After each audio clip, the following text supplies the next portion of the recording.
नमस्कार प्रिय दर्शकों, मैं हूं एस्ट्रोलॉजर डॉक्टर रवि गुप्ता। स्वागत करता हूं मेरे चैनल पे।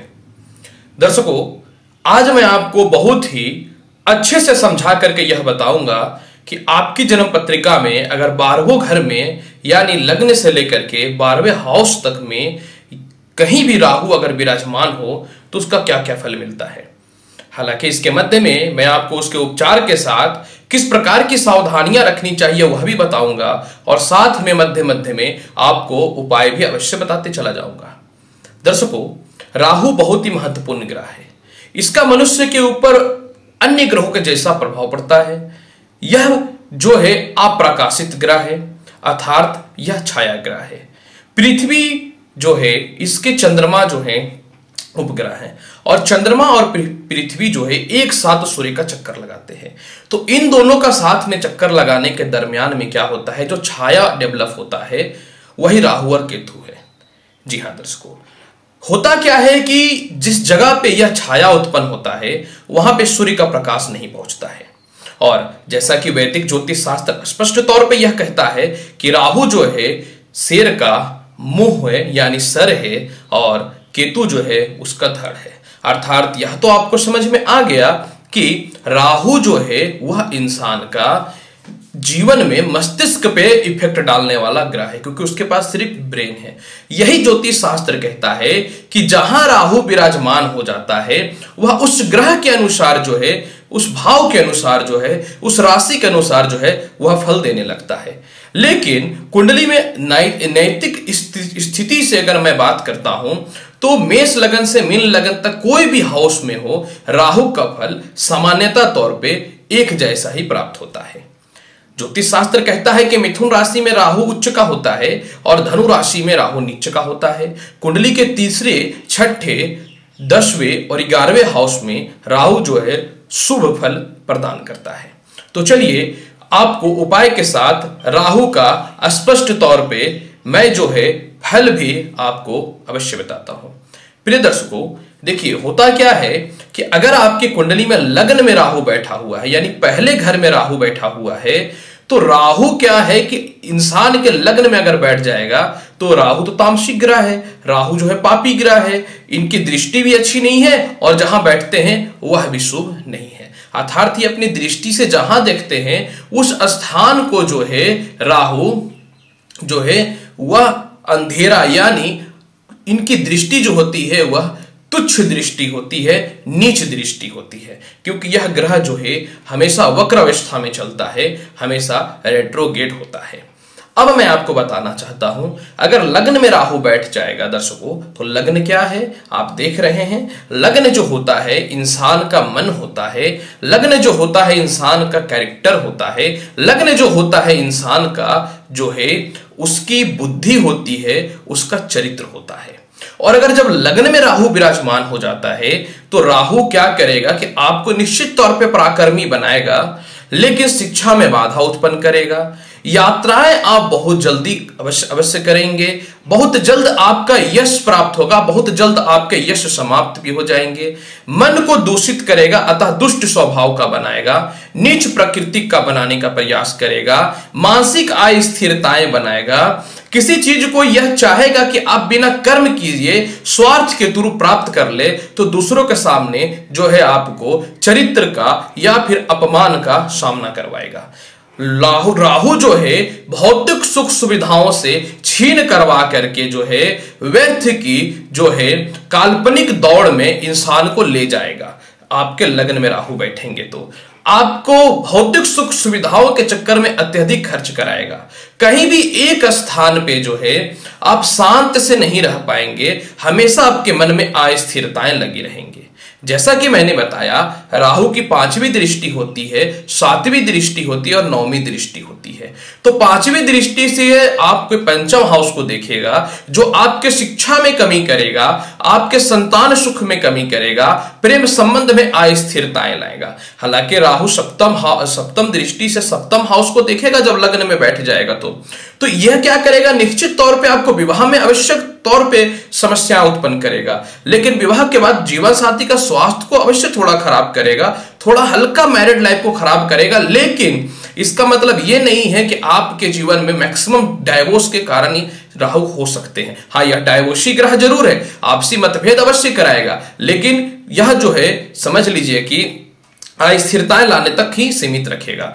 इनकी 9वीं दृष्टि भाग्य स्थान पे पड़ता है, अतः आप जो है ईश्वर पे विश्वास अवश्य करने वाले रहेंगे, लेकिन आपके साथ एक समस्या यह रहेगा कि आप पूर्णतः ईश्वर पे विश्वास नहीं कर पाएंगे और कभी कभी आपके विचार और पिता के विचार में यह कमी कर देगा।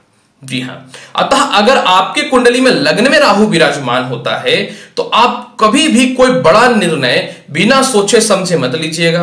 कभी इस प्रकार का कार्य मत कीजिएगा कि कैरेक्टर से रिलेटेड आपको समाज में अपमान होना पड़े, और हमेशा शारीरिक शुद्धि और मानसिक शुद्धि पे ध्यान दीजिएगा। हालांकि लास्ट में मैं सभी का एक साथ राहु का आपको बचने का उपाय बता दूंगा।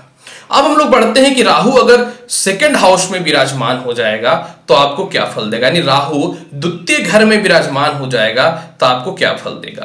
प्रिय दर्शकों, राहु जब दूसरे भाव में विराजमान हो जाता है तो यह दांत के रोग देंगे, विभिन्न प्रकार के गलत प्रकार से आपको मित्रता कराएगा, परिवार वाले लोगों के कारण हमेशा आप विवाद में रहेंगे, मन में अस्थिरताएं रहेंगी। इसके अलावा मित्र, आप जिस मित्रों का सहायता करेंगे वो आपको धोखा देगा, जिस से आप प्रेम करेंगे वह इंसान आपको धोखा देगा। आपकी वाणी जो है कड़वाहट पूर्ण हो जाएगी, स्वभाव में थोड़ा सा चिड़चिड़ापन आ जाएगा, परिवार की रिस्पॉन्सिबिलिटी आपके ऊपर रहेगी, परंतु परिवार वालों से हमेशा आपके विवाद होने की संभावनाएं रहेंगे। और यही नहीं, सेकंड हाउस का राहु जो है आपको विवाह के बाद आपके और पत्नी के विचारों में भी थोड़ा सा मतभेद कराएगा। अर्थात आप समझ लीजिए कि राहु का पोजीशन जो होता है यह सेकंड स्थान पे भी बहुत ज्यादा शुभ नहीं होता है। अब आगे की स्थिति की बात मैं करता हूं। अब क्या होता है कि आपको, क्योंकि यह विराजमान हो गया तो इसकी 5वीं दृष्टि जो है छठे हाउस पे पड़ता है, जहां के राहु कारक होते हैं। अतः शत्रु आपको कितना भी कुछ हो जाए नहीं कर पाएंगे कुछ। ठीक है, वैचारिक मतभेद तक रहेगा लेकिन शत्रु कुछ नहीं कर पाएगा। लेकिन इनकी 7वीं दृष्टि अष्टम हाउस पे पड़ता है, जिस कारण से जो है समझ लीजिए कि राहु जो है आपको पारिवारिक प्रॉपर्टी विवाद जो रहेगा उससे दूर करेगा, और कर्म स्थान पे इनके दृष्टि पड़ने के कारण पिता का स्वास्थ्य को निश्चित तौर पे यह डिस्टर्ब करेगा। लेकिन आप अपनी वाणी, अपने कूटनीति, स्वभाव और अपने कह सकता हूं कि क्षमता पे जो है धन कमाने की ओर प्रेरित करता है। अतः आपके कुंडली में अगर सेकंड हाउस में राहु बैठता है तो आप कभी भी जो है गलत लोगों से मित्रता मत कीजिएगा, और हमेशा मित्रों से बच करके रहिएगा, और हमेशा जो है आप पारिवारिक विवाद से बचने का प्रयास कीजिएगा। दर्शकों, अब मैं बताता हूं कि अगर आपकी कुंडली में तीसरे हाउस में राहु बैठ जाएगा तो इसका क्या फल मिलता है। तीसरा हाउस पराक्रम का होता है, राहु शनि के जैसा फल देने वाला ग्रह है, इसीलिए तीसरे हाउस में जो होता है राहु का प्रभाव शुभ पाया जाता है, आपको पराक्रमी बनाएगा। तीसरे हाउस का राहु मसल्स वाला बनाएगा, ताकतवर बनाएगा। आप अपने ताकत, अपने दम और अपने पराक्रम के कैपेसिटी पे आप प्रत्येक कार्य को सफल करेंगे। यह आपको राजनीतिक में भी सफल बनाएगा, सेना में भी सफल बनाएगा, प्रशासनिक अधिकारी की ओर भी लेकर के जाता है। परंतु तीसरे हाउस का राहु छोटे भाई बहनों के कारण थोड़े से चिंतित रहेंगे, उनकी रिस्पॉन्सिबिलिटी आपको निभानी पड़ेगी। पत्नी से विवाह में मतलब बाधा उत्पन्न करेगा और पत्नी से थोड़ा सा कष्टप्रद रहेगा। हालांकि दर्शकों, तीसरे हाउस का राहु का दृष्टि 7वीं जो है वह भाग्य स्थान पे पड़ता है, अतः तंत्र मंत्र की विद्याओं के आप गुणी रहेंगे, लेकिन समस्याएं क्या होंगी यह आपको समझनी चाहिए। तीसरे हाउस का राहु जो है आपको कहीं ना तो कहीं यह रियलाइज करवाएगा कि जीवन में आप थोड़े असंतुष्ट हैं, यानी संतुष्टि प्राप्त करने के लिए आपको बहुत ज्यादा संघर्ष करना पड़ेगा, फिर भी संतुष्टि आपको प्राप्त नहीं होगा।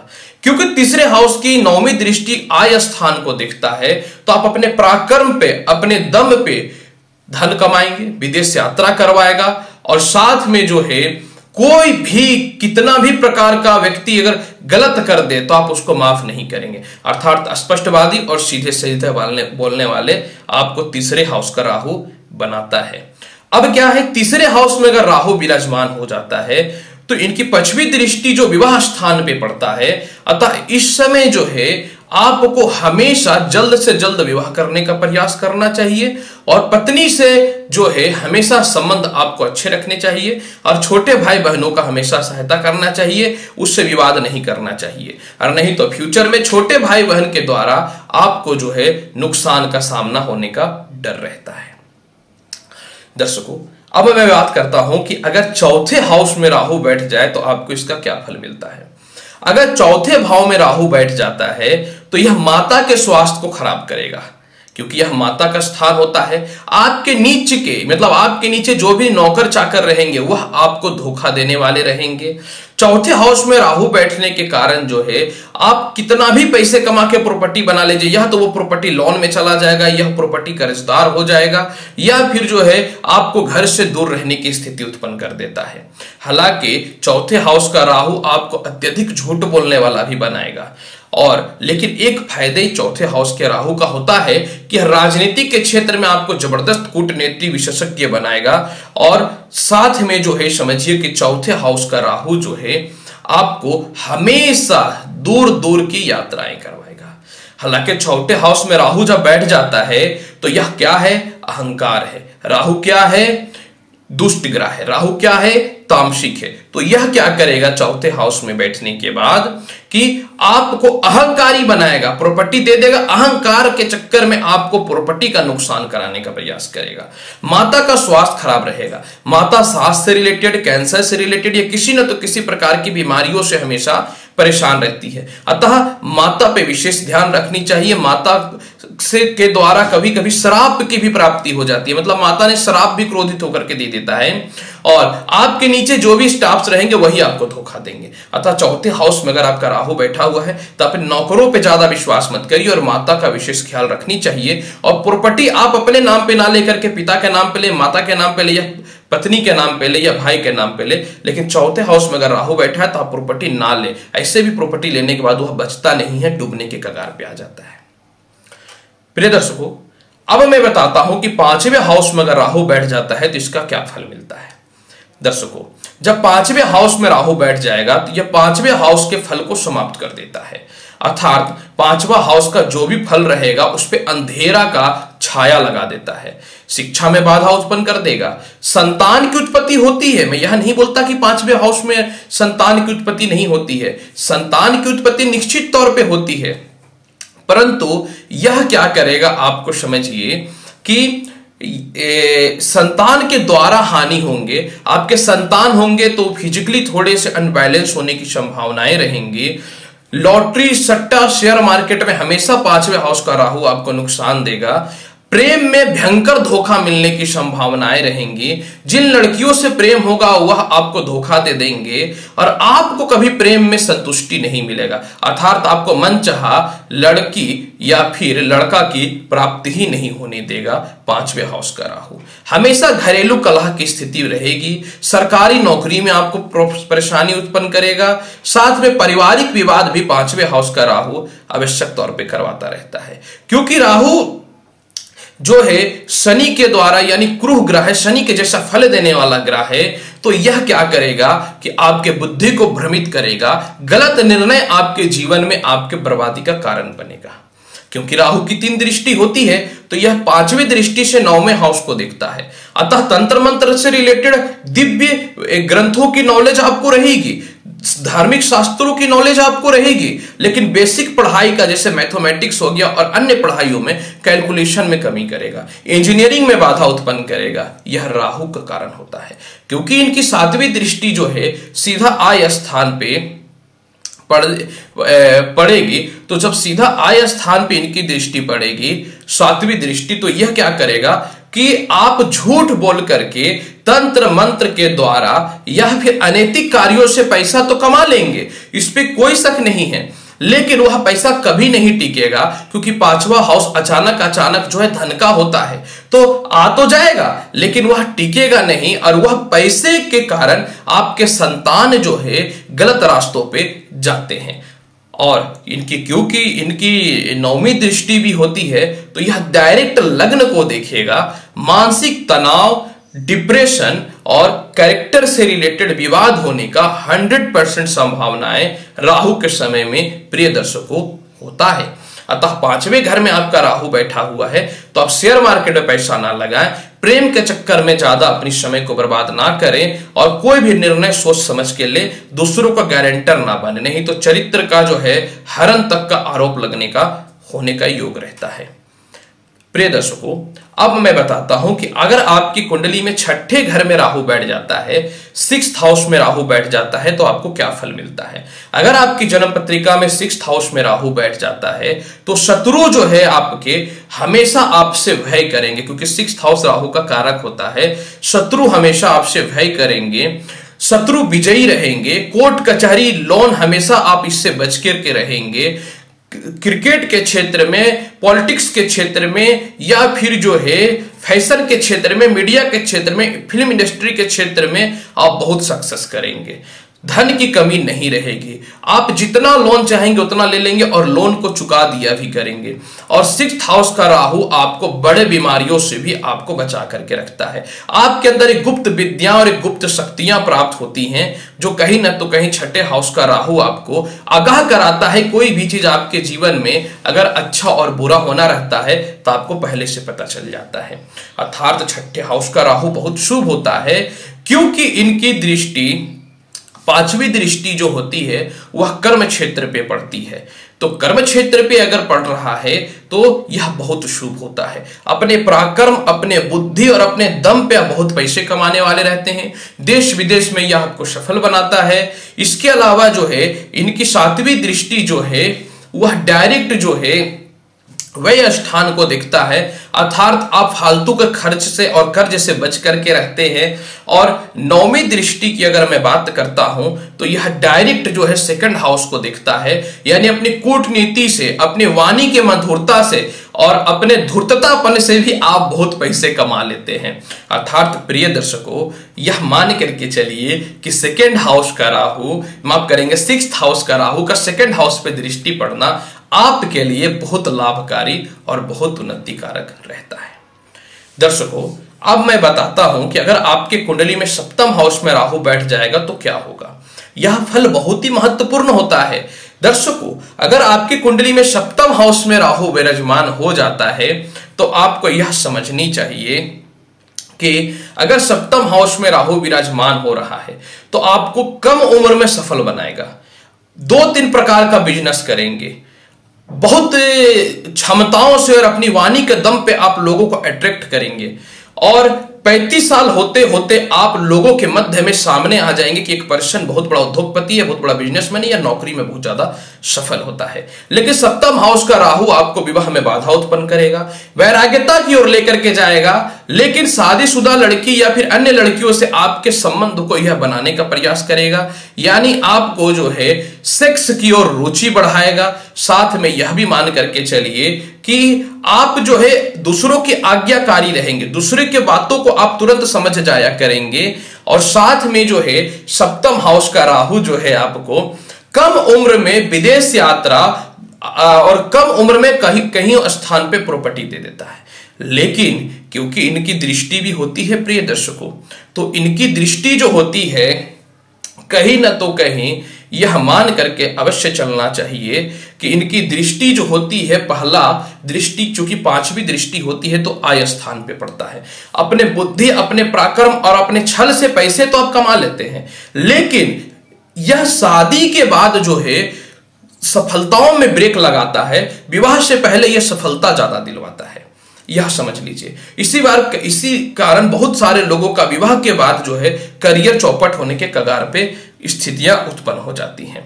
प्रिय दर्शकों, अब मैं बताता हूं कि इनकी 5वीं दृष्टि आय स्थान पे है तो यह धन की कमी कभी नहीं करेगा। घर के छोटे हो या बड़े हो, लेकिन परिवार की रिस्पॉन्सिबिलिटी आप बड़े के जैसा ही निभाने वाले रहते हैं। इनकी 7वीं दृष्टि लग्न पे पड़ता है, अर्थात मानसिक तनाव, मानसिक अस्थिरता, पेट की व्याधि और चेहरों पे फोड़ा फुंस निकलना, सर का बाल झड़ना, कम समय में हेयर व्हाइट हो जाना, यह राहु ही उत्पन्न करता है। हालांकि इनकी नौवीं दृष्टि छोटे भाई बहनों के स्थान पे पड़ता है, तो छोटे भाई बहनों से आप पैसे तो अवश्य ज्यादा कमा लेंगे, उनकी जो रिस्पॉन्सिबिलिटी होती है उसको भी आपको ही निर्वाह करना पड़ेगा।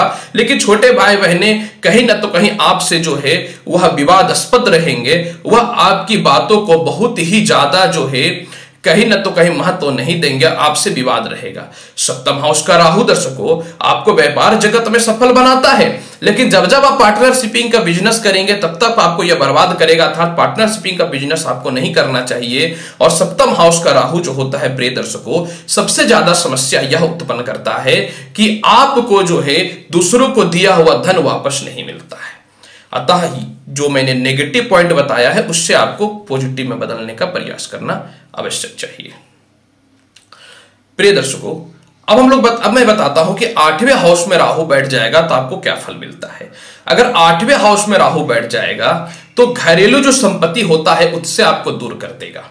माता का स्वास्थ्य खराब रहेगा, माता से आपको विवाद रहेगा, माता के द्वारा शराब मिलने की संभावनाएं रहेंगी, ससुराल पक्ष से आपको हमेशा मतभेद की स्थितियां उत्पन्न रहेंगी, और साथ में जो है आप माता की मृत्यु किसी शुगर, बीपी, कैंसर से रिलेटेड होने की संभावनाएं रहती हैं। 8वें हाउस में राहु जब विराजमान होता है दर्शकों, तो इनकी जो दृष्टि होती है 5वीं वय स्थान पे होती है, तो जब वय स्थान पे दृष्टि राहु की पड़ जाए तो यह शुभ नहीं होता है। अर्थात आप अनैतिक कार्यों में पैसे खर्च करेंगे, जीवन में राहु की महादशा में केस मुकदमों का सामना करना पड़ेगा, आजीवन कारावास तक भी राहु अष्टम हाउस का देता है अगर आप सोच समझ के काम नहीं करेंगे, दूसरे के गारंटर बनेंगे या दूसरों पे विश्वास करेंगे तो। अष्टमेश राहु जो होता है दर्शकों, यह अशुभ होता है, चोट चपाट या कोई घटना के द्वारा यह मृत्यु करवाने का प्रयास करता है, या कोई भी ऐसा वायरल जो जिसकी कोई संभावना ही नहीं होती है, कोई ऐसा बीमारी जो लाइलाज होता है, वह अष्टम हाउस का राहु देता है। चोट चपाट एक्सीडेंट भी जो होगा वह अष्टम हाउस का राहु ही देता है दर्शकों, क्योंकि इनकी 9वीं दृष्टि संपत्ति हाउस पे पड़ता है, तो आपके घर और आपकी प्रॉपर्टी रहेंगे, फिर भी आपको उसका सुख नहीं मिलेगा, या तो आप उससे दूर रहेंगे या फिर हो सकता है कि आप अपने घर को छोड़ करके रेंट पे रहें। यह भी राहु ही के कारण होता है दर्शकों, क्योंकि यह सप्तम दृष्टि से सेकंड हाउस को देखता है। तो यही कारण है दर्शकों कि जितने भी मित्र रहेंगे आपको धोखा देने वाले रहेंगे। अतः अष्टमेश राहु है तो प्रॉपर्टी खरीदते समय आपको विचार करके खरीदना चाहिए, किसी के झांसे में नहीं आना चाहिए। प्रिय दर्शकों, अगर 9वें हाउस में राहु बैठ जाए तो इसका क्या फल होता है मैं बताता हूं। अगर 9वें हाउस में राहु बैठ जाता है तो सबसे बड़ी इसकी समस्या ये होती है कि पिता से आपको मतभेद कराएगा, धार्मिक अभिरुचि नास्तिक आपको अवश्य बनाएगा, लेकिन तंत्र मंत्र और गुप्त विद्याओं का जो है ज्ञानी बनाएगा। नास्तिक होने के बाद भी आप बहुत ज्यादा धार्मिक यात्रा दुख के कारण ही करेंगे हमेशा, क्योंकि दुख रहेगा तो दुख के कारण ही हमेशा आप मैक्सिमम धार्मिक यात्रा करेंगे। हमेशा जो है आपको अपने कर्म क्षेत्र में भाग्य साथ नहीं देगा, लेकिन एक फायदा यह होगा कि कुछ भी आपके साथ बुरा होना रहता है तो आपको पहले पता चल जाता है। पिता की रिस्पॉन्सिबिलिटी भी आप खुद ही निभाने वाले रहेंगे, लेकिन यह बुद्धिहीन बनाता है, अर्थात बुद्धि में जो है कहीं न तो कहीं कमी करता है। क्योंकि लग्न पे इसकी दृष्टि पड़ती है तो बहुत मानसिक तनाव रहता है, भाग्य साथ नहीं देता है, जिस कारण से जो है आपको सम्मान बहुत ज्यादा नहीं मिल पाता है और बहुत आप मानसिक तनाव महसूस करते हैं। क्योंकि 9वीं दृष्टि इनके पंचम हाउस पे पड़ता है तो संतान आपके कहना नहीं मानते हैं, संतान आपसे आपको सुख नहीं मिलेगा, प्रेम में आपको असफलताएं मिलेंगे, और सबसे बड़ी बात है कि यह शिक्षा में भी बाधा उत्पन्न कर देता है।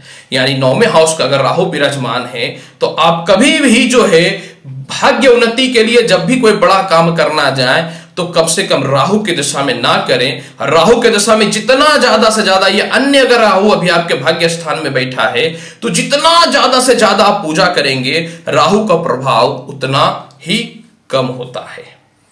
राहु का प्रभाव इसलिए 9वें हाउस में पूजा करने से कम होता है कि 9वें स्थान भाग्य का होता है, पुण्य का होता है। अगर आप पुण्य को अपने अंदर तीव्र गति से बढ़ाएंगे तो राहु का तामसिक प्रभाव घटेगा और आपकी बुद्धि बुद्धिहीन होने से बचेगी और पॉजिटिव थिंकिंग आपके अंदर ज्यादा और नेगेटिव थिंकिंग कम आएगा, क्योंकि यह नेगेटिव की ओर ही भेजेगा। प्रिय दर्शकों, अगर 10वें हाउस में आपका राहु विराजमान हो जाएगा तो कभी जीवन में धन की कमी नहीं होगी, परिवार की रिस्पॉन्सिबिलिटी को आप निभाएंगे, राजनीति के क्षेत्र में, क्रिकेट के क्षेत्र में, इंफ्रास्ट्रक्चर के क्षेत्र में, औद्योगिक क्षेत्र में, मीडिया के क्षेत्र में, फैशन डिजाइनिंग के क्षेत्र में। इसके अलावा जो है मैं बताना चाहता हूं, फिल्म इंडस्ट्री के क्षेत्र में आप बहुत सफल होंगे। कैरेक्टर के थोड़े ढीले आप अवश्य रहेंगे, लेकिन कोई पकड़ नहीं पाएगा, अर्थात आपका संयम आपके हाथ में खुद से रहेगा। 10वें हाउस का राहु दर्शकों, सबसे बड़ी बात है कि आपको अनेक प्रॉपर्टी देता है, पिता से तालमेल अच्छे होते हैं, मैक्सिमम ज्ञान आपको पिता के द्वारा ही प्राप्त होता है। आपके पिता स्पष्टवादी और मुंह पे बोलने वाले व्यक्ति होते हैं। प्रिय दर्शकों, मैंने बताया है कि राहु का दृष्टि थोड़ा सा अशुभ अवश्य होता है, यानी 10वें हाउस में अगर राहु बैठ जाता है तो इसकी 5वीं दृष्टि जो पड़ती है वह 2nd हाउस पे पड़ता है, अर्थात अपनी वाणी से, अपने कैपेसिटी से और लोगों के संबंध से आप बहुत पैसा कमाते हैं। और 7वीं दृष्टि जो होती है इसके संपत्ति हाउस पे पड़ता है, तो संपत्ति की प्राप्ति अवश्य होती है, लेकिन मनचाहा घर आपको जीवन में नहीं मिल पाता है, अर्थात जीवन में भटकाव और भाग दौड़ बहुत ज्यादा करवाता है। हालांकि पैसे वाले लोगों के लिए यात्राएं करनी तो आम बात होती है। इनकी 9वीं दृष्टि 6th हाउस पे, इसके कारक स्थान पे पड़ता है, शत्रु कभी कुछ नहीं कर पाता है और जीवन में देश विदेश ही नहीं पूरे संसार में आप नाम रोशन करते हैं। यही फल दर्शकों आय स्थान पे भी पड़ता है, लेकिन आय स्थान में कुछ नेगेटिव थिंकिंग भी आ जाते हैं। अब हम लोग बढ़ते हैं दर्शकों कि अगर 11वें हाउस में अगर आपका राहु विराजमान होता है तो आपको किस प्रकार का फल मिलता है। प्रिय दर्शकों, अगर आपकी कुंडली में 11वें हाउस में राहु विराजमान हो जाता है तो कहीं से भी आपको धन की कमी नहीं होती है। वह इंफ्रास्ट्रक्चर का काम हो, बिल्डअप का काम हो, फिल्म इंडस्ट्री का काम हो, मीडिया का काम हो, पॉलिटिक्स हो, क्रिकेट हो, प्रशासनिक अधिकारी हो, आइए सब शर्तें क्यों ना हो, इन सभी स्थानों पे राहु आपको कहीं से भी धन की कमी नहीं करता है और अत्यधिक सफल बनाता है। 5वीं दृष्टि से यह 3रे हाउस को देखता है, जो आपके पराक्रम को भी बढ़ाता है और साथ में कहीं ना तो कहीं आपको छोटे भाई बहनों का रिस्पॉन्सिबिलिटी भी आप पूरा करते हैं। छोटे भाई बहन जो होते हैं कर्म क्षेत्र में सफल होते हैं और उनसे आपको लाभ की प्राप्ति अवश्य होती है, लेकिन थोड़े से विवाद की संभावनाएं रहती है, क्योंकि इनकी दृष्टि 5वें हाउस पे पड़ता है। अतः संतान के सुख में थोड़ा सा यह कमी करता है, संतान से थोड़े से परेशानियां उत्पन्न करता है, प्रेम में अस्थिरताएं उत्पन्न करता है, क्योंकि यात्राएं आप बहुत अपने जीवन में करते हैं, इसलिए एक स्थान पर टिक नहीं पाते हैं।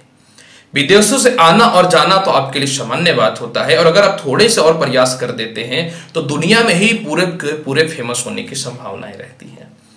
प्रिय दर्शकों, क्योंकि इनकी 9वीं दृष्टि विवाह स्थान पे पड़ता है, अतः अपने जीवन में आप इतना बिजी हो जाते हैं कि आपको विवाह में थोड़ी सी समस्याएं उत्पन्न हो जाती हैं। आय स्थान का राहु विवाह के बाद पत्नी का स्वास्थ्य थोड़ा सा खराब करता है और पत्नी से थोड़ी मतभेद भी कराने की संभावनाएं उत्पन्न करता है। फिर भी प्रिय दर्शकों, यह मान करके चलिए कि आय स्थान का राहु आपको जीवन में कभी धन की कमी नहीं करता है। अगर व्यय स्थान में आपका राहु विराजमान हो जाता है प्रिय दर्शकों, तो व्यय स्थान का राहु जो होता है यह शुभ होता है। मैं यह नहीं बोलता कि शुभ नहीं होता, लेकिन बहुत कम शुभ होता है, क्योंकि व्यय स्थान जो होता है 12वां घर, वह अशुभ स्थान अवश्य होता है। अतः आपको जो है एक चोट चपाट एक्सीडेंट होने की संभावनाएं रहती हैं, क्रिमिनल बनाने की ओर यह प्रयास करता है, गलत कार्यों में आपकी रुचि बढ़ती है, माता के द्वारा श्राप या माता का स्वास्थ्य खराब रहता है, परिवार के हर लोगों को कहीं ना तो कहीं स्वास्थ्य खराब होने के कारण मेडिसिन वगैरह में बहुत पैसे खर्च होते हैं। लेकिन दिव्य ज्ञान और दिव्य चीजों का जो होता है आपको नॉलेज होता है, तंत्र मंत्र पे आप थोड़ा विश्वास करने वाले होते हैं, जो बीमारी लाइलाज होती है उस प्रकार की बीमारियां होने की आपको संभावनाएं रहती हैं। इसके अलावा जो है समझ लीजिए कि व्यय स्थान का राहु दर्शकों 6th हाउस पे दृष्टि डालता है, तो आप इतने पावरफुल क्रिमिनल बनते हैं कि शत्रु भी आपका कुछ नहीं कर पाते, लेकिन आपकी मृत्यु हमेशा किसी न किसी दुर्घटनाओं से होने की संभावनाएं रहती है। अतः अगर आपके व्यय स्थान में राहु बैठ जाए तो अपने कर्म क्षेत्र को हमेशा सुधार करके आपको आगे बढ़नी चाहिए। ऐसे में क्या होता है कि गलती की संभावनाएं कम होती हैं, खानदानी प्रॉपर्टी से विवाद रहता है और हमेशा आपको दर दर भटकने की संभावनाएं उत्पन्न रहता है। अतः व्यय स्थान में अगर आपका राहु बैठ जाए तो हमेशा सत्य काम करना चाहिए, क्योंकि कर्जदार भी बनाता है बहुत ज्यादा, तो कर्ज से बच करके रहना चाहिए। तो आप देखेंगे कि राहु का फल आपको शुभ मिलेगा। अब मैं बताता हूं कि राहु को और अच्छा करने के लिए कुछ विभिन्न प्रकार के उपाय बताता हूं। अगर आपको राहु अच्छा करना है तो आप हमेशा चंदन का तिलक लगाएं, कुत्तों को रोटी दें, जल में भांग या फिर गुड़ या फिर काला तिल मिला करके या चंदन मिला करके शिवलिंग पे चढ़ाएं, मधु और शक्कर और पानी मिला करके शिवलिंग पे सोमवार के दिन चढ़ाएं, अनाथालय में बुधवार के दिन गरीबों को भोजन कराएं। इसके अलावा ओम रम राहुवे नमः का आप हमेशा पाठ करें, शिव चालीसा का प्रत्येक दिन पाठ करें, शनिवार के दिन गरीबों को जो है भोजन कराएं और कुत्तों को रोटियां दे या कुत्ते पाल ले तो आपके लिए विशेष लाभकारी रहेगा। प्रिय दर्शकों, आज मैंने आपको बताया कि राहु का 12वें घर में क्या फल मिलता है। चैनल अच्छा लगता है तो लाइक करिए, शेयर करिए, सब्सक्राइब करिए। मेरे से पर्सनली सलाह लेना चाहते हैं अपनी जन्म पत्रिका से रिलेटेड, नंबर फ्लैश हो रहा है, आप मेरे से संपर्क कर सकते हैं।